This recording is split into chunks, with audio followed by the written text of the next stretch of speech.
Hey everybody, it's the Web Doc. It's November 23rd, the day after Thanksgiving, and we are going to make some progress tonight, but I'm going to kind of give you a summary because I've looked at a lot of these YouTube videos and a bunch of them give you little bits and pieces, but I'm going to kind of give you an overview on what we're doing here because I've been kind of doing a lot of research and trying to get the best of the best ideas, so I got to compile them in here for you. So here's what we've got. So we're building a platform. The platform is actually going to be 78 inches wide.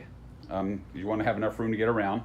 And as you can see here, even though you don't need to, but I wanted to do it anyway, I put a vapor barrier down, and then we have Wallmanized lumber. That's the pressure treated on the bottom, so there's nothing touching the concrete that isn't treated.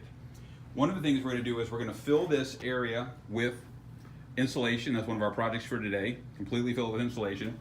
This pipe right here, this PVC pipe, goes from one end to the other, and the reason for that is we're going to have an electrical outlet here where my foot is, right there on the face, and then we're going to have one coming up through the floor. So we're going to have two electrical outlets here. So we'll run the cables, the wires through there, and then we're going to have the low power lights for the step, and we'll have another power cable there. So you can see we've got the step built in over there, and the walls we put together. We're going to insulate those walls with the extra thick soundproofing. But this gives you an idea. So today what we're going to do is we're going to fill it with insulation, get it all complete. We have it all framed out. Everything is secure. We used this wonderful heavy duty liquid nails. I like doing that. I put a dab of that on each of the connectors. One of the benefits I find is even if things start to wiggle a little bit, that helps prevent any squeaking and just keeps it a little bit firmer. So there's a little bit of what we've done so far, a little bit of the best practices. We've kind of taken a lot of different information from different people that we've seen, but you're going to see a couple things that I do just because I'm new at this. I put little marks on the ground there so I know where my main beams are.